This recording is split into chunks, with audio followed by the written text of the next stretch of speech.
자, 여러분 미분의 활용은 첫 번째가 뭐냐면 접선입니다. 접선. 그리고 잠깐 평균값 정리라는 얘기가 나와요. 새로운 정리죠. 네, 그 최대치수 정리나 사이값 정리 같은 그런 것 중에 하나예요. 그 다음에 뭐가 나오냐면 증가감수 나옵니다. 증가감수. 그리고 극대극소라는 말이 나옵니다. 극대극소. 자, 그리고 이걸 알게 되면은 그래프를 그릴 수 있게 돼요. 그래프. 오케이?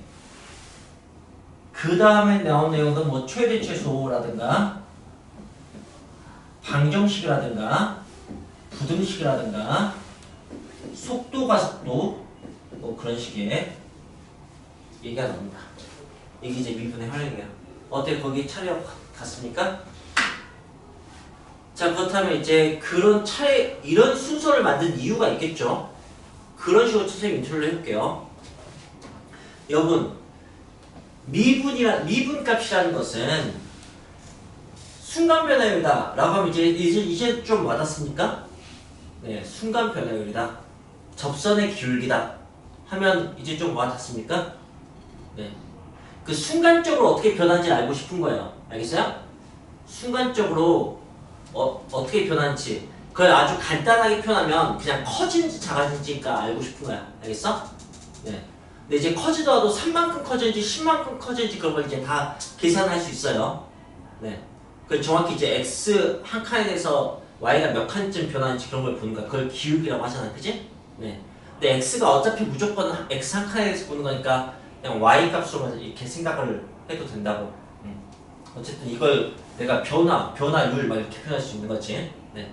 그 순간적인 거. 그 순간적인 거 아주 그 작게 그려야겠죠. 그 밑변 높이 같은 것을. 네, 그래서 이렇게 빗변 같은 걸 그리면 그것의 기울기가 변화를 얘기하잖아.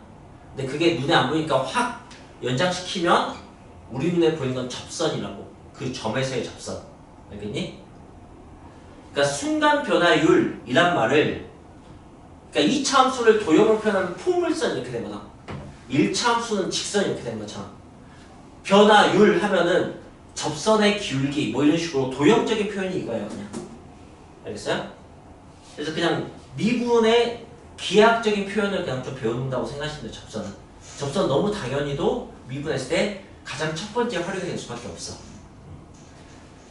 자, 그 다음에 이제 실제적으로 미분을 우리가 배우는 목적 같은 거예요.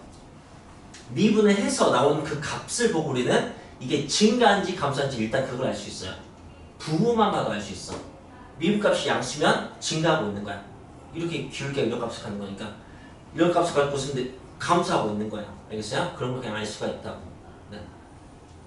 그리고 그 증가와 감소가 바뀌는 지점. 여기는 증가하다 감소하죠? 여기는 감소하다 증가하죠? 이런 데를 여기가 극대, 여기가 극소라고 하는 거야. 여기에 y값을 극대값, x값을 극소값이라고 하는 거고요. 네. 그냥 뭐 증가 감소가 바뀌는 거니까 이제 그래프의 어떤 기준점 같은 게 되겠죠? 저런 것을 미분으로 그냥 쉽게 확인할 수 있다고. 자, 그걸 제가 이렇게 얘기할 수 있어요. 미분값이 음수, 0, 양수 이렇게 세 가지로 봤을 때 음수가 의미하는 건 감소, 양수가 의미하는 것은 증가, 0이 의미하는 게 극대극소 이렇게 얘기할 수 있어요. 자, 그래서 보통 그냥 미분에서 0 되는 값들만 가지고 막 그래프를 그리는 것을 이제 배우게 될 겁니다. 네. 그래서 그래프를 그릴 수 있습니다. 그냥 증가할 때 올라가게 그리고 감소할 때 내려가게 그리면 그냥 그래프를 그릴 수 있게 돼요. 그래서 이게 미분의 목적. 그 다음에 이 아래쪽은 그래프가 이제 그려졌어요. 이런 거지. 우리에게 식만 있었어. 그게 3차식이든 4차식이든 함수식이 있었어. 그걸 보고 뭐 함수의 대표 질문이 최대 최소 같은 거 질문해봤자 구하기 어려워. 근데 그래프 그려놓고 어디가 제일 커요? 물어보면은 너무 쉽다고. 그러니까 그래프 그려놓고 물어보면 너무 당연한 질문들이에요. 네, 어디가 제일 크고 작은지 물어보는 거야.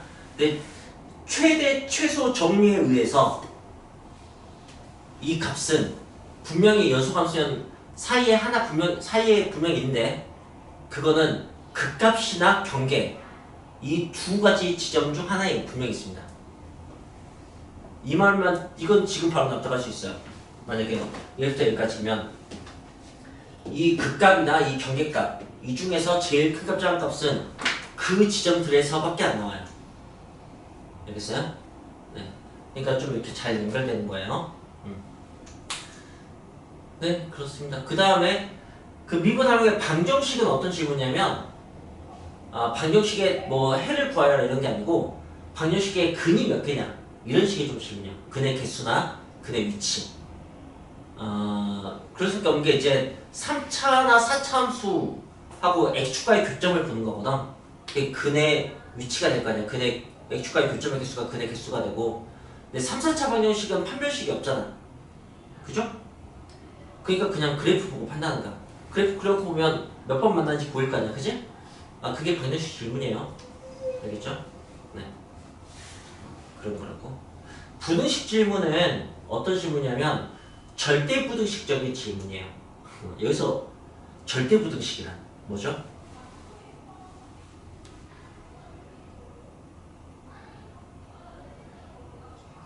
항상 성립하는 부등식을 항부등식이라고 하고 절대 부등식이라고 하죠. 네. 그러니까 질문이 이런 거고 방정식 질문은 fx가 0인 게 몇 번 있느냐 이런 식의 질문이라면 이게 항상 0보다 크려면 어떻게 되는가 그런 식의 질문이 부등식이라고요. 알겠어요? 네. 그리고 어떻게 푸는 거냐면 최대치수로 풀어요. 왜냐하면 이걸 최대치수라는 용어를 이용해서 얘기할 수 있어. 혹시 얘기할 수 있겠어? 그렇죠. 브라보. fx의 최소값이 0보다 크다고 풀면 되거든. 그러니까 최대치수하고 똑같은 문제예요. 알겠죠? 부등식 문제는. 그 다음에 이 x축에다가 x 대신에 시간의 의미를 입히잖아요? 그럼 이제 그 어떤 물체 운동에 대한 얘기를 할 수가 있게 됩니다. 그냥 그렇게 해서 이제 속도가 끝나는 거예요. 마지막에 물리적인 걸로. 네. 그래요. 그리고 미분 활용이 끝날 때까지 제가 이 순서를 계속해서 얘기를 할게요. 이 순서가 여러분한테 좀 그럴듯하게 남았으면 좋겠습니다. 자, 여러분은 저 순서를 머릿속에 새기고 그 다음에 뭘 하면 되냐면 각 유형별로 대표 유형이 어떻게 되는가 그런 것을 이제 보시면 돼요. 근데 어차피 세부적인 얘기는 다 까먹게 될 겁니다. 그래서 이걸 다 한 다음에 여러분한테 한 반년간 남아있길 바라는 것은 3차함수, 4차함수 그래프 어떻게 생겼는지 그 정도가 남길 바라요. 그냥. 네. 그래도 한번 해봅시다. 첫 번째 다음부터 이제 할게요. 접선. 접선은 유형이 몇 가지이고 각각 어떻게 푸는지 그렇게 할 겁니다. 네. 근데 그거는 원 할 때부터 접선이 나오기 시작했었거든요. 그때도 똑같아요. 접선 유형은 몇 가지일까요? 세 가지입니다. 접선 유형은 세 가지입니다. 접선 유형은 세 가지입니다. 뭐 어떻게 세 가지일까요? 예, 기울기를 할 때. 그 다음에 위의 점 할 때. 그 다음에 밖의 점 할 때. 그렇게 세 가지입니다. 항상 always 이렇게 됩니다. 네. 이제 이 위의 점을 두 글자로 무슨 점 하는데? 접점. 맞습니다. 접점. 그걸 좀 이렇게 생각합시다. 이제 우리는 주로 수투에서는 3차함수나 4차함수를 다루게 되거든요. 3차함수는 대충 짧게 생겼어요. 뭐 이렇게 생각이 돼요. 3차 방정식이 근이 3개잖아. 그러니까 뭐 x축과 3번 만나게 그냥 그렇게 생겨 먹었어요. 네. 1차함수는 한 번 만나게, 2차함수 2번 만나게, 3차함수는 3번 만나게, 4차함수는 4번 만나게, 5차함수는 5번 만나게 그렇게 생겼습니다. 생겨오는 형태는. 네. 물론 더 다양한 그림 형태겠지만 네, 여기에서 이런 세 가지 질문을 한다고? 자, 이제 각자가 어떻게 푸는지 알려줄게요. 뭐 질문이 접선을 구하여라 이런 거라면 질문 자체가 엄청 단순하다는 걸 좀 아셨으면 좋겠어요. 왜냐면 1차 방정식이 가장 쉬운 방정식이잖아요. 그죠? 그죠? 그건 너무 당연하죠. 1차 방정식은 너무 쉬운 방정식이지. 그러니까 1차 함수가 제일 쉬운 함수고 그거 그래프로 그리면 직선이잖아. 직선이 제일 쉬운 도형이야. 그러니까 직선을 구하려면 하면 너무 쉽다고. 직선을 구하려면 조건이 몇 개 필요해요? 두 개 있으면 돼요. 미적에서 두 개 있는 거죠? 그 중에 하나를 준 거야, 얘들은. 기울기를 주거나 점을 주거나. 기울기가 점 있으면 구할 수 있잖아, 직선을. 그지? 그러니까 기울기 줬을 때는 난 점만 구하면 돼. 알겠니?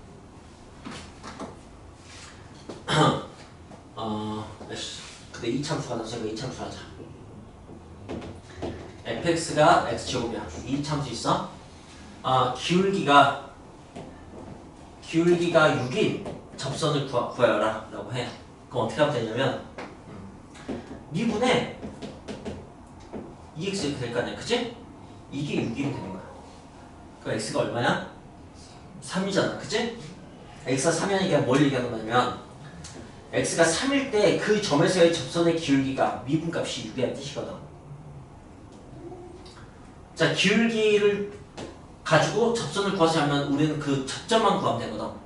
접점이 뭐인 걸 알게 되냐면 3, 뭔지를 알게 됐어, 그치? 근데 함수를 하니까 3,9인 걸 알게 됐지.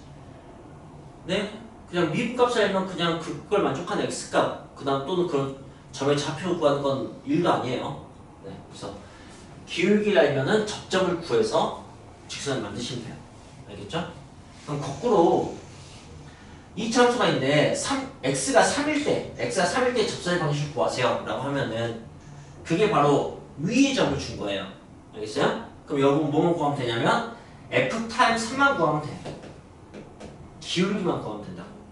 점을 줬을 때는 기울기를 구해서 식을 만드시면 되는 거예요. 기울기가 점을 그냥 만들 수 있으니까 이런 거라고. 되게 단순해요. 그러니까 f'(x가) 알면 fx를 구하는 거고 fx를 알면 그러니까 f'(x) 값을 가지고 x를 구하는 거고 네. 그 x 값을 가지고 f'(x) 값을 구하고 그런 거라고 생각하시면 돼요. 뭐 조금 연습하면 금방 알게 될 겁니다. 쉬운데 밖의 점의 경우는 사실 접점과 접선의 기울기를 다 구해야 돼요. 그러니까 뭐 이거 밖에 점이 3,-c가 있다. 그래서 그 접선을 구하시오. 네. 보통은 2차 함수 밖의 점에서 그은 접선은 2개 나오고요. 3차 함수 밖에서 그은 접선은 3개 나옵니다. 알겠습니까? 4차 함수는 4개 나오고 물론 보다 적게 나올 수 있는데 최대치는 그렇게 나와요. 뭐 그 이유는 뭐 2차 함수식, 3차 함수식, 4차 함수식의 근이어서 그런 건데 풀이법이 어떻게 되냐면 그 위의 점을 하나 잡습니다. 위의 점 어떻게 잡을 수 있냐면 t, f2 잡을 수 있어요. 항상 이 경우는 t, t 제곱 이렇게 잡으시면 돼요. 네. 그럼 이제 거기서 기울기도 나와요. 그 기울기는 당연히 f'(t겠죠, 그죠? 위의 점 하면 기울기 나오는 거니까 그걸로 일반적인 식을 세울 수 있어요. y는 기울기가 f'(t) 그 다음에 x 하고 점은 t, ft 이렇게 만들 수 있다고요. 밖의 점에서 그은 접선을 구하는 것은 어떤 느낌으로 푸는 거냐면 이게 답이야. 답을 써놓고 시작하는 거야. 답을 써놓고 완성하듯이. 여러분 t값만 결정하면 돼. t값만. 알겠어요? 그 t값을 결정할 때 어떻게 하느냐, 이 밖의 점 3,-를 대입하면 돼요. 알겠어요? 3,-를 대입하면 저게 뭐 2차 함수면 2차식이 되고 t에다 2차 방식이 되고 3차 함수면 t에다 3차 방식이 됩니다. 그렇게 해서 이제 풀게 되는 거죠. 뭐 이게 접선 쪽 이게 이렇게 3개 있다. 자, 실제로 문제 풀면서 확인해 줄게요. 이제 몇 페이지로 가시면 되냐면 148페이지로 가시면 됩니다.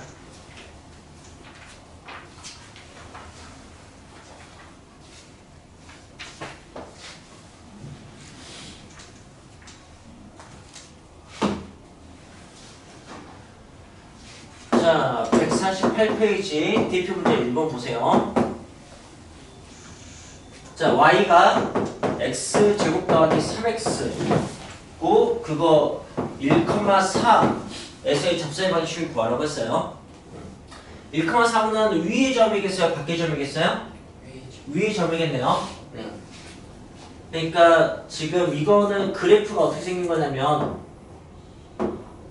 -3하고 0 이렇게 생긴 거네요.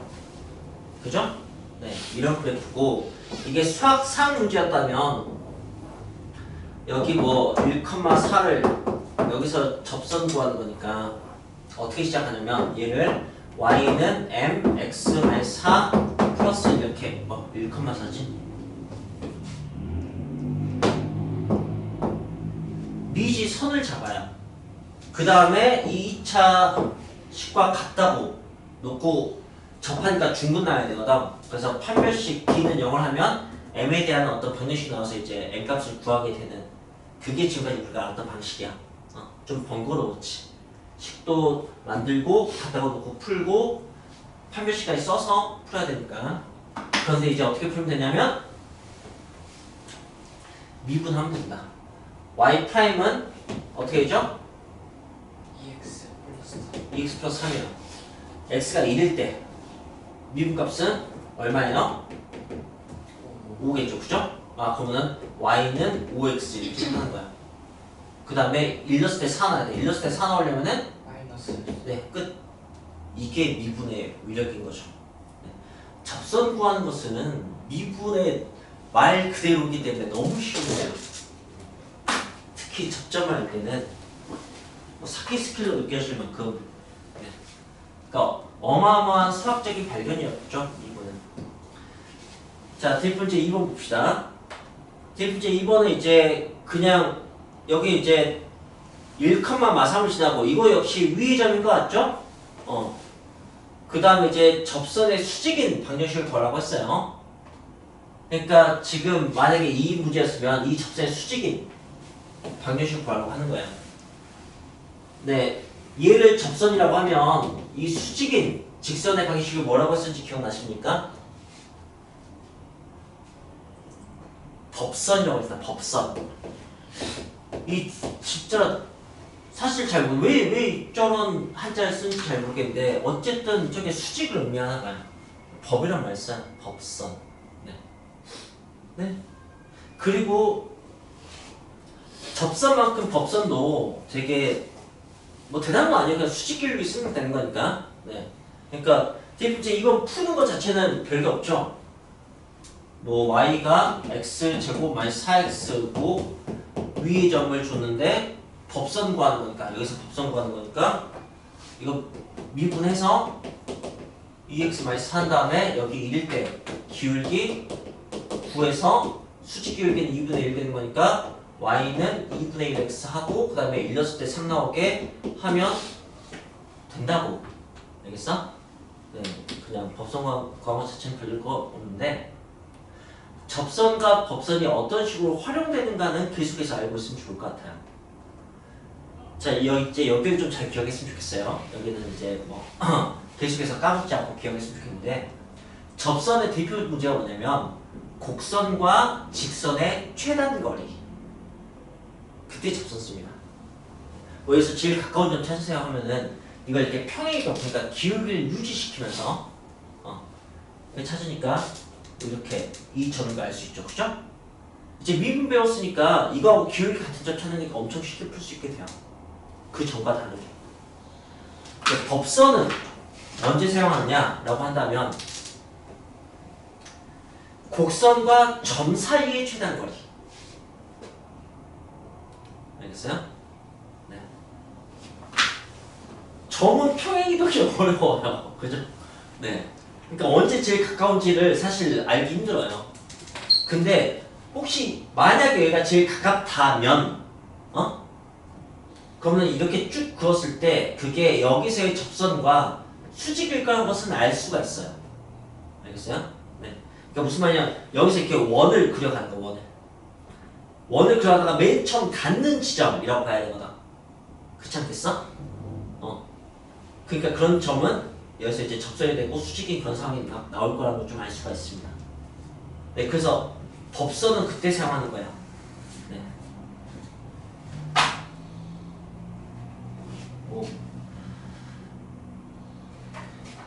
그러니까 이게 이 직선과 가장 가까운 지점은 이 직선과 기울기가 같은, 그러니까 미분값이 같은 그런 점을 찾으면 되고, 이 점과 가장 가까운 점을 구하고 싶다면 네, 그 여기 있는 점들의 법선 중에서 마침 이 점을 지나는 법선을 찾으면 돼요.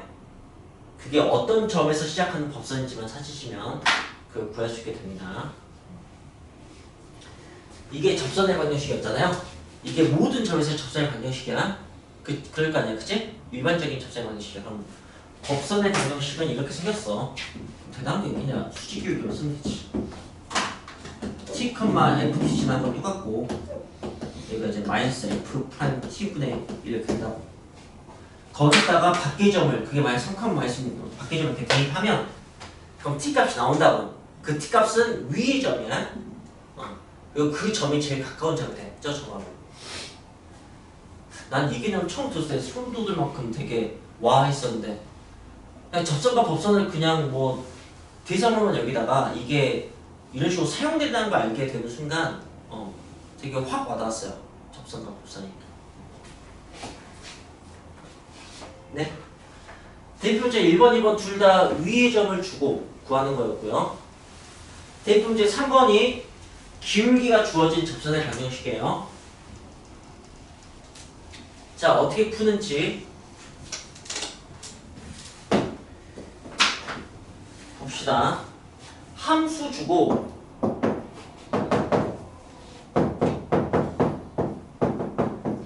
기울기 주고, 아이고. 접선을 구하려고 하면 뭐만 구하면 된다고요? 뭐만 구하면 될까요? 또는 뭐 어떻게 구할까요? 네, 미분해서 6이라고 풀면 되는 거죠, 그죠? 그러니까 기울기가 6인, 미분값이 6인 x값, 그러니까 접점의 x값, 접점의 좌표 이런 걸 구하는 거예요. 미분하면 마이너스 4x 플러스 6이고 그게 6인 거니까 x는 0이네요. 그러니까 0,9인 걸 알 수 있죠. 근데 점하고 기울기 났으니까 접선은 그냥 구할 수 있는 거고요. 대입 문제 4번. 평행한 접선의 방식은 역시 기울기 주 문제라고 봐야죠. 네, 넘어갈게요. 대입 문제 5번. 곡선 위의 점과 직선 사이의 거리. 이 최단 거리 문제가 접선 문제라고요. 그러니까 그 대입 문제 5번은 y는 x 제곱하고 기울기 2짜리 y는 2x-2하고 가장 가까운 점을 찾고 싶어. 그럼 어떻게 하면 돼?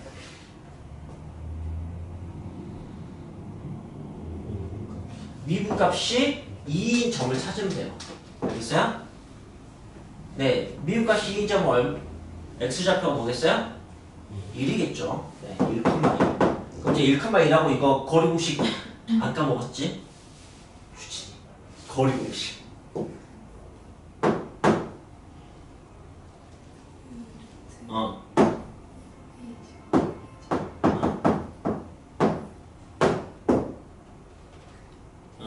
맞아요. 네, 이렇게.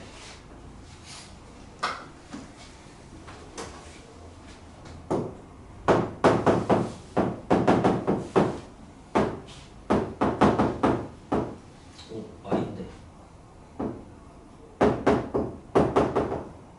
나 지금 어떤 거 두 개 썼을까? 기울기가 같은 평행한 두 직선 썼어요. 점과 직선 사이의 거리 공식만 있는 게 아니고 직선과 직선 사이의 거리 공식이 있었는데 기억하니? 뭐지?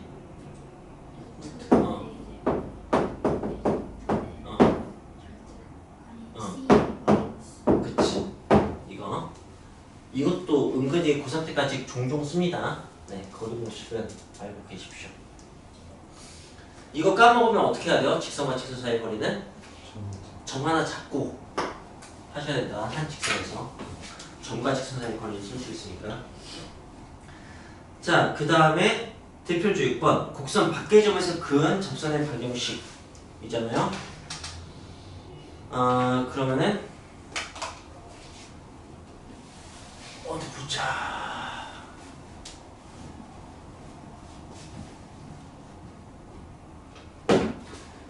대표 문제 6번은 대표 문제 6번이 아니고 유제 6-2번으로 해줄게요.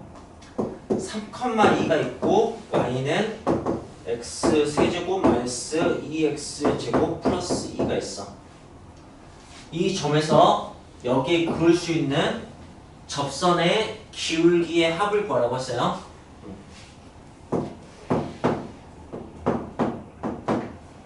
그리고 네, 풀이법만 기억했으면 좋겠는데 네, 밖에 점인 건 맞는 것 같아요. 3지원하면 2는 안 나와요. 그죠? 네. 밖의 점에서의 접선을 보고 싶어. 어떻게 한다고 했는지 기억나십니까?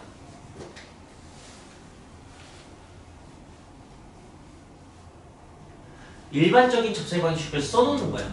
그러니까 답을 하나 완성해 놓는 거야. 아니, 답을 하나 이렇게 일반적으로 써놓는 거지. 그러니까 이거 위의 점이 뭐가 있냐면 t, t 세제곱 마이너스 2t 제곱 플러스 2라는 위의 점을 하나 일반적으로 잡는다고. 그 위의 점에서의 접선의 방식을 쓸 수 있다는 거지. 답을 써놓는 거야. 그럼 이제 어떻게 하면 y는 기울기는 미분한 다음에 t 넣은 거일 거 아니야, 그지? 읊어봐봐. 어떻게 나오겠어? 미분해서 t 집어넣으면 3t 제곱 마 4t 이렇게 되는 거죠, 그죠? 네, 이게 기울기야. 이 점에서. 그 다음에 x 마이너스 t 더하기 t 세제곱 마이너스 2t 제곱 플러스 2. 너무 복잡해 보일 수 있지만 그냥 진짜 덤덤하게 쫙 다 써버리는 거야. 말 그대로. 이걸 이렇게 제가 표현할 수 있는 거죠. 난 지금 y는 f't가 기울기고 t, ft를 지나는 이 식을 쓴 거예요. 주어진 함수를 가지고 그랬을 뿐이야. 이게 모든 점에서 모든 점 t에서의 x좌표가 t인 그런 모든 점에서의 접선의 방정식이에요. 네. 이걸 t 값만 구하면은 이제 답이 나오는 거지. 이제 그 t 값을 어떻게 구하냐? 어떻게 하죠? 그 다음 몇 치어진 거죠? 3,2. 그렇죠. 3,2를 대입하는 거야. 여기 x, y에다가 네. 이것의 3, 이거 위의 점인데 그 점을 지나는 거니까 여기가 3, 2 괜찮은 거죠, 그죠? 대입합니다. 어떤 t에 대해서 몇 차씩 나올 것 같아요? 3차 방정식 나옵니다. 그냥 그거 푸는 거예요. 3차 방정식은 그냥 졸업제표 써서 푸시면 돼요. t값 3개 나오면은 기울기 합이라고 하면은 기울기는 f't잖아, 그치? 그러니까 근 3개 나와. f'알파, f'베타, f'감마 뭐 그거 근 3개 미분값 구하라는 그런 식의 얘기예요. 알겠습니까? 평균값 정리에는 내용만 얘기하고 문제는 안 풀 겁니다. 네, 문제 푸는 거 크게 의미 없어요. 평균값 정리는 뭐냐면 평균 변화율과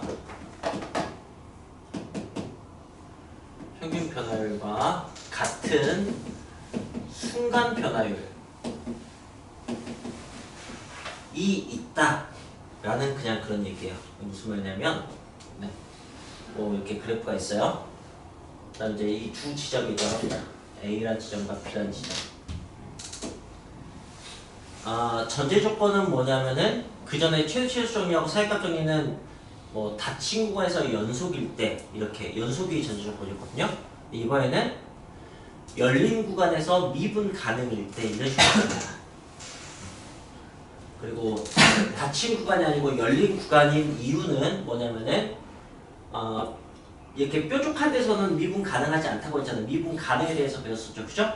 네, 미분 가능은 간단하게 얘기하면 부드럽게 연속이라고 했었어요.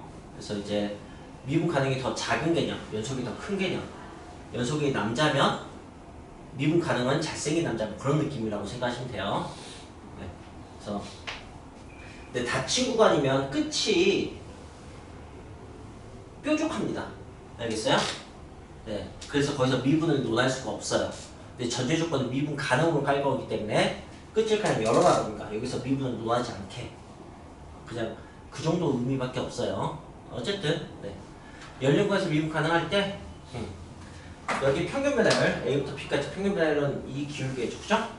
그거가 같은 값을 갖는 순간 변화를 갖는 지점이 A, B 사이에 적어도 하나 있다. 그 얘기입니다. 그게 평균값 정리예요.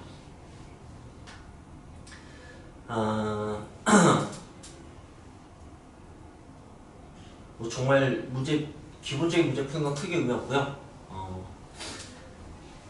시험 직전이나 아니면은 뭐 고3 돼서 모의고사 같은 걸 대비할 때 그럴 때나 이제 뭐 저런 걸 기반으로 나오는 문제를 살펴보는 정도가 의미가 있는 뭐 그런 거라고 생각하시면 될 것 같아요. 자, 이게 뭐 의미하는지 정도 얘기해 줄게요. 그러니까 뭐 이런 거예요. 뭐 제가 사익값정에 이렇게 설명한 적 있죠. 뭐 서준이가 저 시작점에서 뭐 100m 달리기를 해서 100m 지점까지 갔으면 내가 50m 지점에 있었으면 서준이가 분명히 내 앞을 지나쳤어. 이게 사익값정이라고. 서준이가 중간에 점프하지 않았으면 연속적으로만 달렸으면. 네. 그렇다면 이제 이건 이렇게 얘기하십니다. 서준이의 출발할 때 속도가 0일 거 아니야, 그치? 근데 중간에 최대 속력이 있었어. 10m/s였어. 오케이? 미안해. 최대 속도가 아니고 서준이의 평균 속도가 100m 달리기인데 10m/s였어. 100m를 10초 만에 달렸다는 얘기야. 우세 볼트인가? 네. 자, 그랬다면 서준이의 순간 속도가 10m였던 상황이 분명히 중간에 한 번쯤은 있다는 얘기예요. 이거 상식적으로 받아들여지십니까? 네. 최대 속도도 아니고 최저 속도도 아니에요. 평균 속도가 10m/s가 있었다면 순간적으로 10m/s를 찍은 적이 분명히 있다는 뜻이에요. 그 말이 뭐냐면 평균 속도가 10m/s라는 얘기는 10m/s로 쭉 달리지 않는 한은 그보다 작은 속도도 있었고 그보다 더 큰 속도도 있었다는 뜻이야. 오케이? 뭐 5m/s도 있고 15m/s도 있었다는 뜻이야. 그럼 그 사이 속도가 분명히 존재한다고. 사이값 정리처럼 그냥 그런 식의 얘기예요. 뭐 더 설명할 방법이 없네요. 그냥 그런 얘기입니다. 네, 이것의 인트로가 이거예요. 그 A 어떤 그래프가 있는데 그 A, B 지점에 하움스 값이 똑같아. 그럼 평균 변화율이 0일 거 아니야, 그치? 그때 순간 변화율이 0인 지점이 두 값 사이에 분명히 하나 있다. 저보다 하나 있다. 만약 이렇게 생겼으면은 두 번 있겠지, 그치? 이걸로 시작해. 이거는 따로 롤의 정의라고 합니다. 수업자 이름 것도 갖다 쓴 거예요. 네. 결국 같은 얘기예요, 그죠? 네, 여기에 평균값정이 포함된 얘기라고 봐야지. 이건 이제 변화율이 0일 때만 하는 거니까. 그래서 어떤 느낌이냐면 이게 인수정리, 이게 나머지 정리. 여기서 F3이 0이다 하면 인수정리. 이러면 이제 X-3의 인수가 있다 그렇게 하지 않지? 근데 F3이 2라고 하면 X-3은 나와서 나머지가 2다 그런 식의 얘기잖아, 그죠? 네, 뭐 그 정도 관계일 뿐입니다. 그냥 아예 설명 안 하고 넘어가자니 그냥 이런 내용이 있다는 거 정도 알려주고 싶어서 얘기했습니다. 그러니까 수투, 그러니까 미적분 통틀어서 개념적인 것은 뭐 두 가지 정도가 있는 것 같아요. 연속 함수에서 사이값 정리하고 미분 가능해서 평균값 정리. 뭐 그런 게 있습니다. 그냥 있다고. 어떤 값의 존재에 대한 얘기예요.